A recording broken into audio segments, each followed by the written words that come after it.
welcome back সকলোকে মৰমৰ সেৱাজনাই মোৰ আজিৰ ভিডিঅ'টি মই আকৌ আৰম্ভ কৰিম চ' ব'লক আমি ভিডিঅ'টো একেলগে চাওঁ আৰু মোৰ ভিডিঅ'ত আপোনালোকে দেখিবলৈ পাব আজি দুৰ্গা পূজাৰ চান্দা তুলি থকা চ' ব'লক আমি ভিডিঅ' একেলগে চাওঁ আৰু ইয়াৰ কুকুৰা কটাখিনিতে দুৰ্গা পূজাৰ চান্দা তুলি আছে চ' মই এয়া অকণমান ভিডিঅ' বনালোঁ সকলো কাৰণে চ' যদি ভিডিঅ'টো ভাল লাগে তেনেহ'লে এটা লাইক দিব আৰু শ্বেয়াৰ কৰি দিব চ' আজি মই এইটো ভিডিঅ' শ্বৰ্ট বনালোঁ চ' চাওক এয়া এইফালে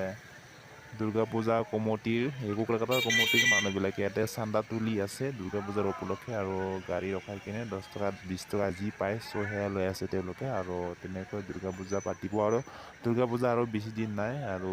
3 দিন 4 দিনমান আছে চ' যিয়ে নহওক এয়া মই এটি শ্বৰ্ট ভিডিঅ' বনালোঁ সকলো কাৰণে চ' ভিডিঅ'টো চাব